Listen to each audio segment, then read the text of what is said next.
Good morning, good morning. So, today's video guys ay ipeplex namin kung paano gumawa ng chili paste. So guys, ito. Ayan ang aking bayaw, kasama ko. At kararating lang niya. Good morning, happy Sunday. So, ayan. Siya po ang gagawa ng chili paste. So, ito. So, ayan po. Inuumpisa na namin magtanggal ng mga tangkay ng sili. So, sili labuyo yan na pula. So, nakikita nyo guys, ibang-iba sa labuyo natin, di ba? Mas maliliit sila, pero ito parang imported na sili. So, malalaki kasi. So, yan, haluan natin guys ng, tawag nito. Yan, luya. Magbabalat tayo at i-blend natin to guys. Tapos meron ding bawang. Babalatan natin niya mamaya at i-blend natin. At yung isa, sibuyas. Yan. I-blend natin lahat yan mamaya guys. At yung pinakahuli guys, yung pinaka-flavor nito. Itong black beans garlic.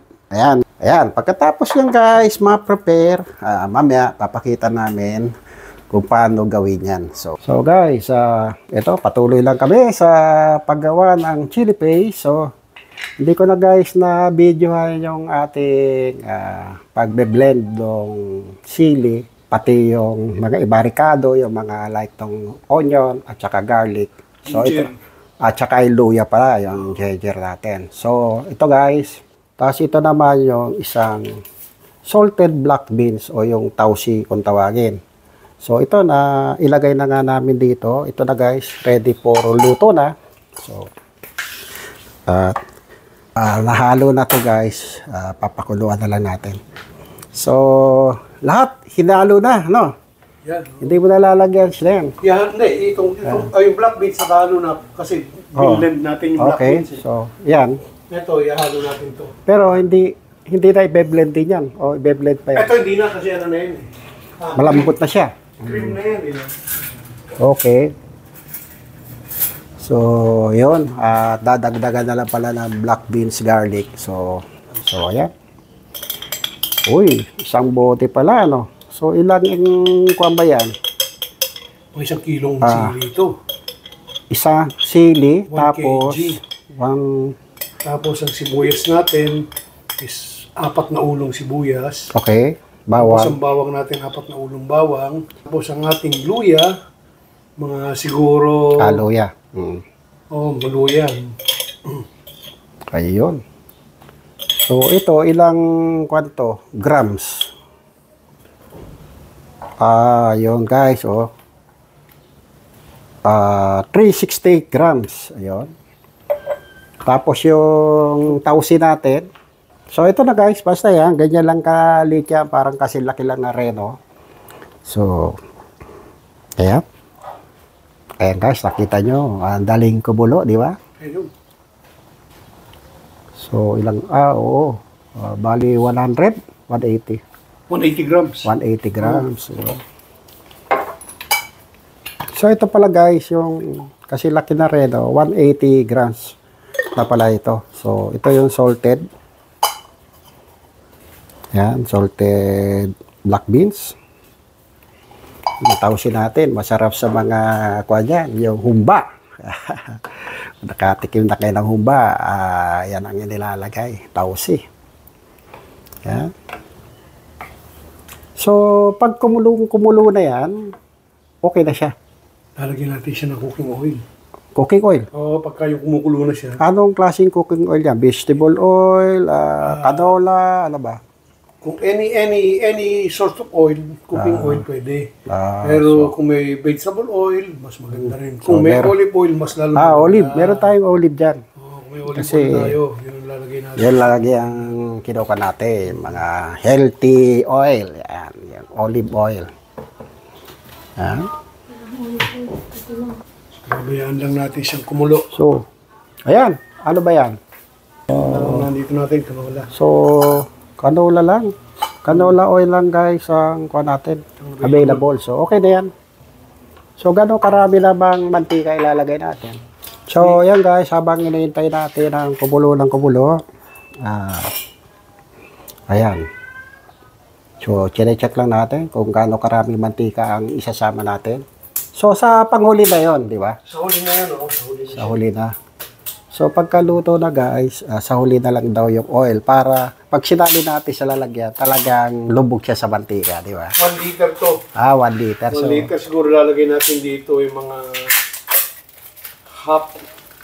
So, yun. Yan. Kalahati daw. O, 500 ml. So, 1 liter. 500 ml, oh. Ayun. So, yun. Ayan. Habang kumukulo yung ating, pinapainit natin ang ating chili paste. Ayan. At least yan, nakikita nyo, nag-umpisa na siyang kumulo. Kasi dito, ramdam ko guys yung init, mainit siya. Lalagyan natin ng konting suka. So, para sa niya suka? Para sa preservation. Preservation. So, konting suka. Gano'ng karami?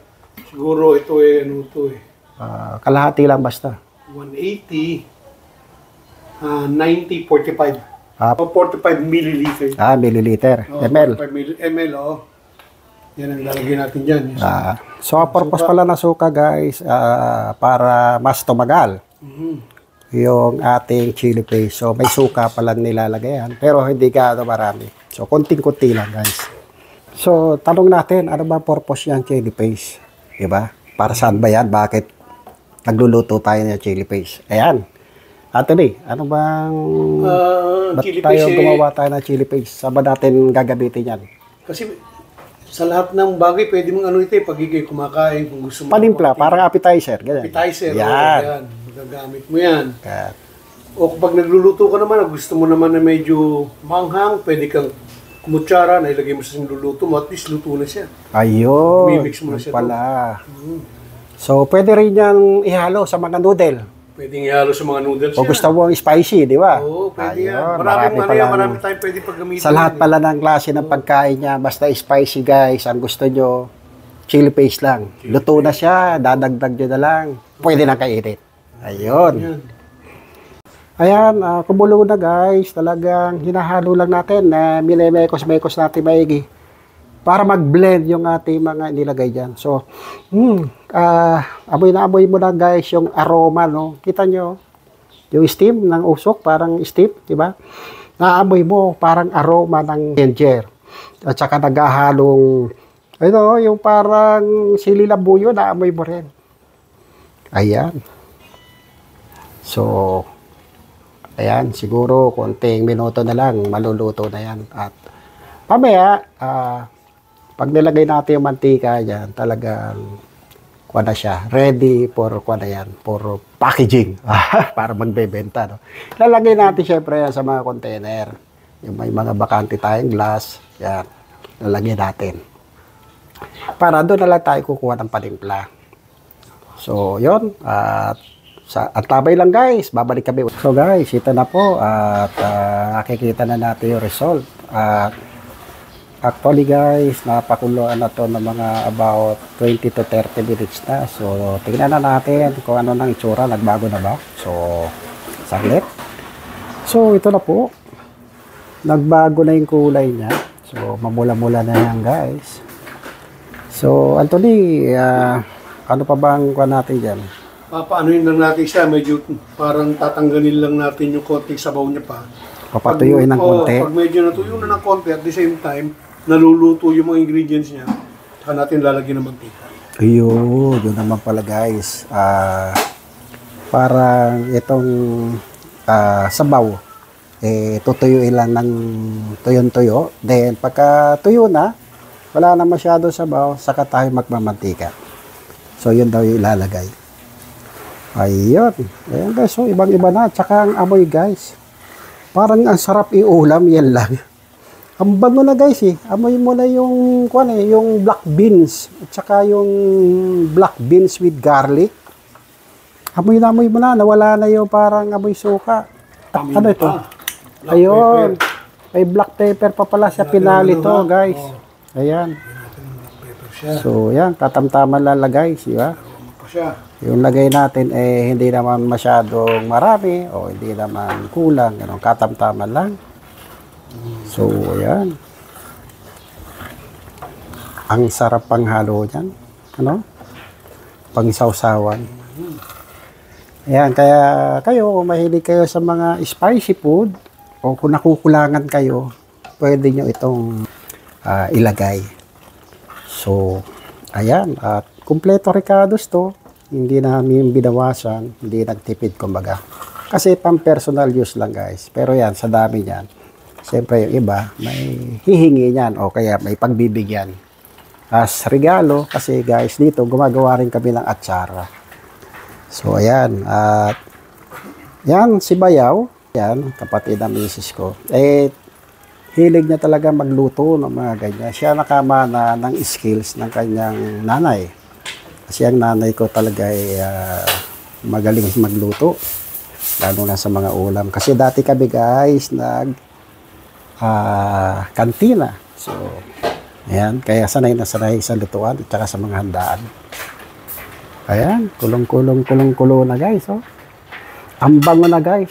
Sa totoo lang guys, ang aroma, grabe. Hindi mo masabing kung ano yun. Kasi naghahalo na yung ginger, black beans, yung garlic, yan. Tsaka yung onions, yan. Yun, lahat yan guys, blended natin. So, may pang-blend kami, mano-mano. So, madali naman i-chop yan.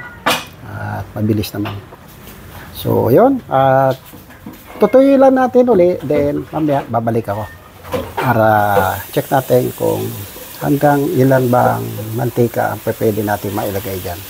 So, ito, patuloy lang tayo doon sa pagluluto natin ng chili paste. Ito na po yung resulta. Ayan, guys. Diba? Kita nyo, tuyo-tuyo na. So, siguro lalagyan na ni Anthony ng mantika para for finale. Ayan. Guys, malayo pa lang, amoy ko na. Ang bango. Grabe ang aroma, guys. Napakabango. Ayan, oh. So, ayan. Palulutangin lang natin ng konti sa mantika. So, hindi naman natin ubusin 1 litro. Yan. Yun, oh. Ayun. Pwede, matitikman natin yan? Oo. Pwede tikman yan? Yeah, mamaya, pagka. Sobrang anghang ba yung alagyan? Hindi naman. Mild lang. Parang kagat-kagat lang konti. Mamaya, titikman natin guys, ha? At para alam natin yung lasa. Kung talagang masarap. Yung ulam pa ng mantika. So, matatansya nyo naman guys, yung paglagay ng mantika. So, kasi kailangan kasi guys, medyo lutang ng konti sa mantika. Pero halo-haloin natin para pag-penetrate do sa kaloob-looban ng mga sili. Ng mga ingredients. Yan. O yun, oh. Parang malapot na. Parang mahirap na guys haluin, no? Malapot na, oh. Wow. O yun, oh. Halos hindi naman ko, eh. Kakonsumo ng kalahati. So, paglalagay guys ng mantika, hindi isang buhusan. So, inuunti-unti natin, saka natin haluin para talagang magpe-penetrate yung mantika doon sa loob. At saka para alam natin na yung kantam-tama lang talaga ilalagay natin. Nakita nyo guys, so, naririnig nyo guys yung kulo. Ayan. Wow. Mamaya sasampol tayo. Konti lang siguro sa kutsarita maliit. Then, para malaman natin kung pasado ba sa lasa. Kasi guys, nakikita nyo sa mga fast food, di ba? Meron sila mga chili paste na binibigay.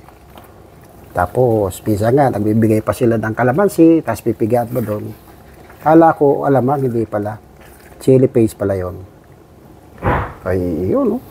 So, hanggang dito na lang muna po at mamaya pagkatapos yan, yung pinali ay magbabalik tayo. So guys, ito, nagbabalik ulit si KSPS. Guys, final na yung niluluto natin. Pwede na raw tikman. So ito guys, pero tanongin muna natin si Bayaw kung Talagang pinali na yon. Saglit guys. Kumulay na yung kulay. So, ayan guys. Ito na po. Ready to tikim na raw guys. Taste na yan. So, ayan. Pre-taste na. So, wala na tayo halo, ano? Wala na yan. So, pinali na talaga. Pinali na yan. So, tikman natin. Lagyan natin yung... Tikman lang natin at kunti lang. Baka hindi ko na matikman uli yan dahil sa manghang. Titikman man natin guys. So, kung katamtaman lang, mild lang o talagang hot, diba? So, ito, saglit. So guys, ito na nga po yung sample. Ayan guys, oh, nagmamantika pa oh. Oh, ayan, di ba? Nagmamantika talaga siya guys, oh. So ayan, titikman natin.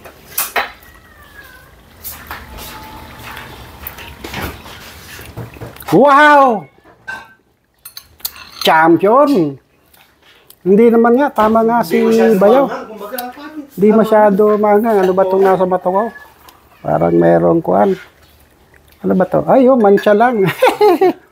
Mancha lang. Hindi ka gawin tama na. So, tama lang guys sa mga panimpla. Ang sarap guys. Lasa-lasa mo yung ingredients niya.